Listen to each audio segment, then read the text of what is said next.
Livermore didn't beat the market. He waited for the market to be wrong. Part 1, where the lesson began. Watching, recording, waiting. Long before Jesse Livermore became a legend, before the headlines, the fortunes, the crashes, he was just a boy, standing quietly in a brokerage office. No trades, no opinions, no predictions, just numbers. Livermore was barely a teenager when he took a job as a, quote, board clerk in a bucket shop, a place where prices were written by hand, chalked up one by one, for gamblers pretending to be investors. All day long, he stood there, writing prices as they came in. Up, down, pause, spike, collapse, hour after hour, day after day. And while everyone else watched the board for excitement, Livermore watched it for patterns. Not patterns in indicators, patterns in behavior. He noticed something strange. Price didn't move evenly. It stalled, then jumped. It hesitated, then rushed. And almost every sharp move happened after long stretches where nothing seemed to happen at all. The market waited, then it punished impatience. However, Livermore wasn't allowed to trade at first. He had no capital, no permission, no authority. So he did the only thing he could do. He watched. He memorized how price behaved before big moves, how it drifted when people were unsure, how it tightened when pressure was building. He noticed that the most dramatic moves never started when everyone was confident. They started when people were already uncomfortable, when price had gone nowhere for too long, when boredom turned into restlessness, when traders began forcing trades just to feel alive again. That was the moment Livermore paid attention. Eventually, he started placing small bets. Not many, not often. Only when the market behaved exactly like the situations he had already seen dozens of times before. And when he was wrong, he stopped. No revenge, no doubling down, no arguing with the board. That restraint, rare even now, made him dangerous.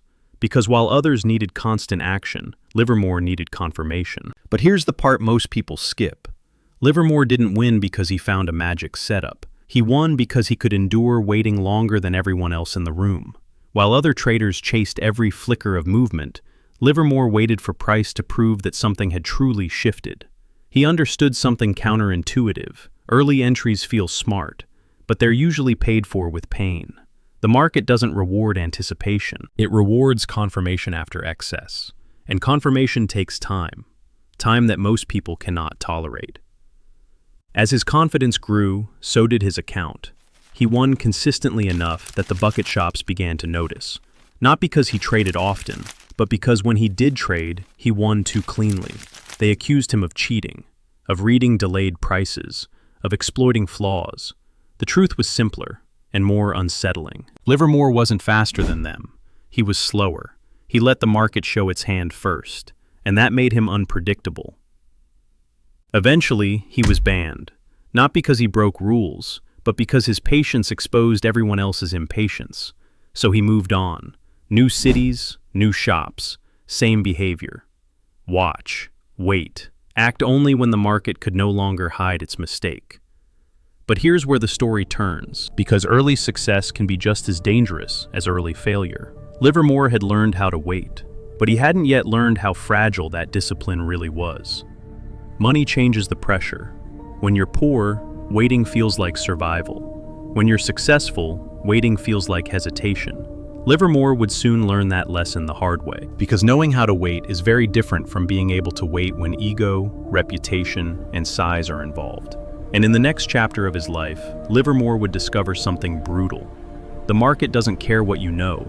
It only cares whether you can still obey your own rules when it matters most. That's where he failed. And that's where this story becomes uncomfortably familiar. Part 2. When waiting broke. Success, ego, and the cost of acting too soon. Success changes the game. When Jesse Livermore was unknown, waiting felt natural. He had nothing to prove, no reputation to protect, no audience watching his moves. But once his trades started working, once money came easily and consistently, waiting became harder. Because success creates a new pressure. You're expected to act. Livermore was no longer the quiet observer in the corner. He was becoming someone people noticed. And with attention came temptation. Livermore began trading larger positions, more size, more frequency, Not because the market demanded it, but because confidence whispered that he could handle it. The same patience that once protected him began to erode. He started entering earlier, convincing himself he was anticipating, that he was seeing it before others. In reality, he was interfering. He was acting before the market revealed excess, before pressure reached its breaking point. And for a while, it worked. That's the most dangerous phase in any trader's life, when bad behavior is rewarded. However, then came the losses, not sudden, not dramatic at first. Small losses, annoying losses, losses that felt undeserved. Livermore did what most traders do in that moment. He tried to fix them. He added positions, adjusted his thesis, stayed involved. Waiting, once his greatest weapon, now felt like weakness. The market sensed it, and it pressed harder. Livermore would later write that the market doesn't beat you, it wears you down. That's exactly what happened. He wasn't wiped out in one catastrophic trade. He was drained by a series of decisions made too early, too often, and too emotionally. He knew better. That's what makes this part of the story uncomfortable. Livermore didn't fail because he lacked knowledge. He failed because knowledge is useless without emotional control. Eventually, the damage was done. Accounts that had taken years to build were gone. Reputation followed close behind. And once again, Livermore found himself at the bottom. Not because the market changed, but because he did. Waiting had become optional in his mind, and the market punished that belief without mercy. This is the moment where most stories end, the fallen legend, the cautionary tale. But Livermore's story didn't end there, because failure did something that success never could.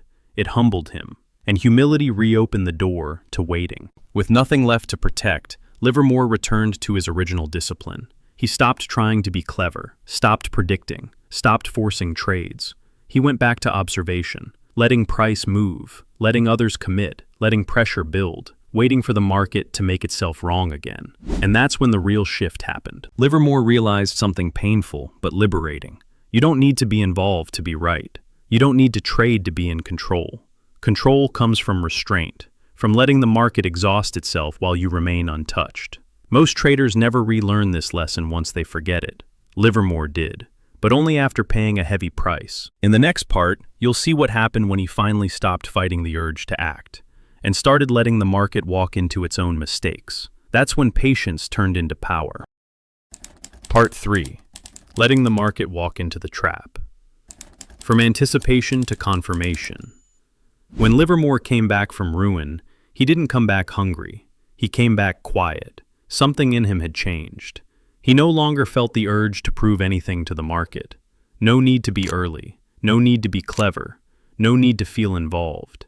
He had learned, painfully, that anticipation was just another form of impatience. So he removed it. This time, Livermore didn't ask, "Where will price go?" He asked a different question. Who is being forced right now? That shift changed everything. He watched markets move sideways for weeks without touching them. He let rallies extend far beyond what felt reasonable. He let declines fall longer than comfort allowed. While others argued about value, Livermore watched pressure. Because pressure, once it builds far enough, removes choice. And when choice disappears, price moves fast. Livermore learned to recognize exhaustion, not the kind that shows up in indicators, but the kind you feel in behavior. Markets that stopped responding to good news. Rallies that required more effort for less progress. Sell-offs where fear was no longer sharp, but dull and heavy. These were not moments to predict reversals. They were moments to wait for confirmation. Livermore did nothing until the market exposed itself, until it showed that one side was trapped. Only then did he act. This is the part most traders misunderstand. Waiting doesn't mean hesitating forever. It means refusing to act until the outcome becomes asymmetric. Livermore wanted situations where risk was obvious, pressure was visible, and escape for the crowd was limited.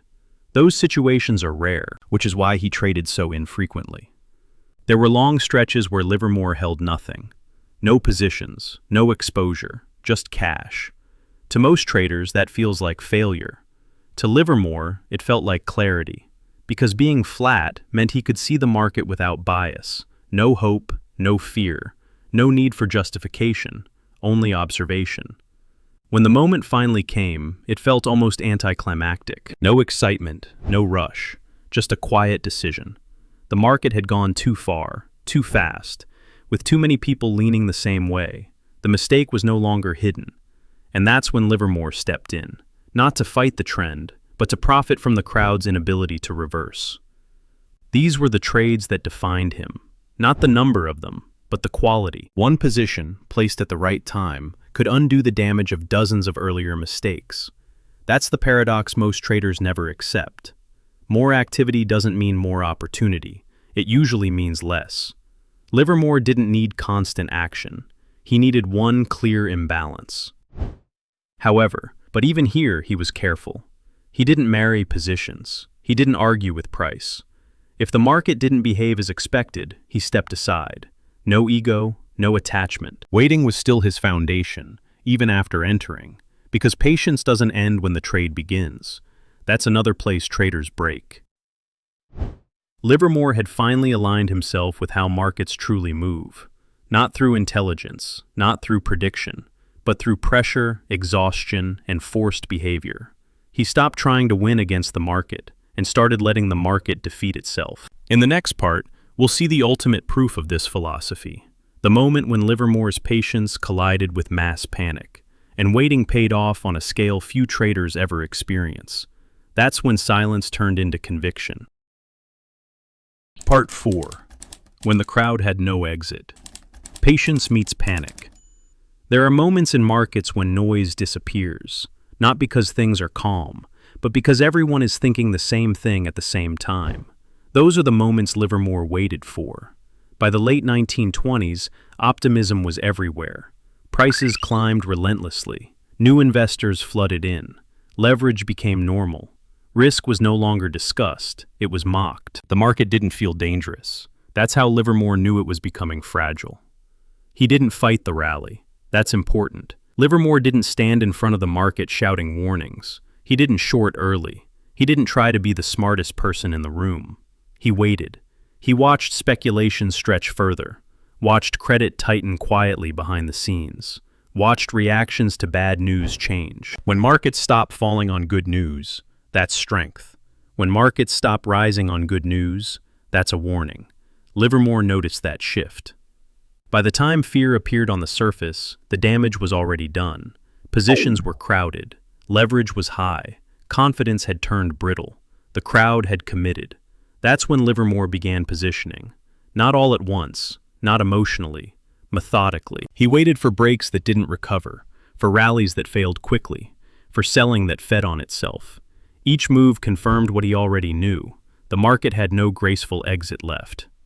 However, when panic finally arrived, it moved fast.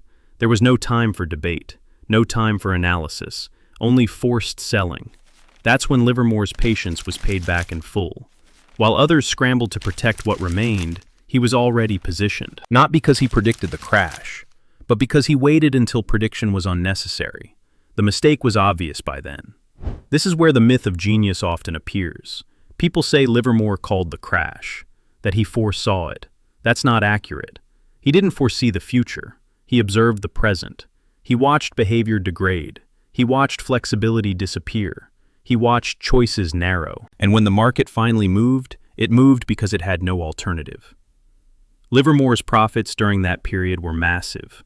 But what matters more than the number is how they were made. Not through brilliance, through restraint. Years of waiting condensed into a short window of action. That's the rhythm of real trading.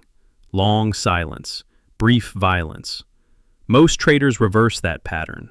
Constant noise, occasional panic. Livermore aligned himself with the market's natural tempo. Yet even here, there's a warning. Because winning big doesn't make patience easier. It makes temptation stronger. The urge to believe you're different, smarter, exempt. Livermore would eventually learn that lesson too.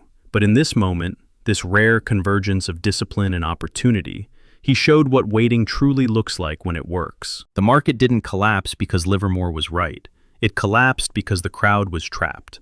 Livermore simply stood in the only place where escape was possible. In the next part, we'll step back from history and look directly at you, because the same psychology that built that panic is active in every chart you look at today. The question is whether you're watching it or reacting to it. Part 5. The same market, a different screen. Why this story is still about you. It's easy to treat Livermore's story as history. Old charts, old markets, a different era. But strip away the chalkboards and ticker tape, and nothing has changed. The speed is different. The screens are brighter. The information is louder. But the psychology is identical. Today, you don't wait in silence. You wait with notifications buzzing, with charts updating every second, with other people's opinions pouring in non-stop. Waiting has become harder than ever. And because it's harder, it's rarer, which means it's more valuable. Modern traders say they're waiting for confirmation, but watch closely. They move stops early. They enter on almost. They trade because the market might do something, not because it has. That's not confirmation. That's discomfort management. Livermore understood something deeply uncomfortable. Most trades are taken not because opportunity appears, but because uncertainty becomes intolerable. You don't trade to make money. You trade to make the waiting stop. That's the trap. And the market is very good at setting it. Look at any crowded level on a chart. A resistance tested again and again. A support held one last time. A breakout everyone is watching. Ask yourself Livermore's question. Who is being forced here? Who is trapped? Who has no exit if price moves just a little further? That's where the real opportunity forms. Not at the moment of excitement, but at the moment of exhaustion. Most traders are playing a speed game. Livermore played a patience game. And patience doesn't mean waiting passively. It means observing without attachment, letting price form opinions while you withhold yours, letting others commit while you remain flexible. That flexibility is power. Here's the hard truth. You don't need more setups. You don't need better indicators. You don't need faster execution. You need the ability to sit through boredom without turning it into action. That skill alone would eliminate most losing trades, but very few train it, because boredom feels like failure. Livermore didn't trade every day. He didn't trade every week. And when he did trade, it often looked obvious in hindsight. That's another misunderstanding. Obvious moves only look obvious after patience has done its work. Before that, they feel uncomfortable. They feel late. They feel wrong. That's why most people miss them. If Livermore were trading today, he wouldn't be glued to every candle. He would be waiting for imbalance, for moments when the crowd's behavior left only one direction open. And he would be doing nothing while others convinced themselves that activity equals progress. This isn't about copying Livermore's trades. It's about copying his restraint. Because the market doesn't reward effort. It rewards timing. And timing comes from waiting long enough for the market to expose itself. In the final part, we'll bring this story to a close, not with rules, not with strategies, but with the one question Livermore answered, and most traders avoid. Part 6. Conclusion. The quiet advantage.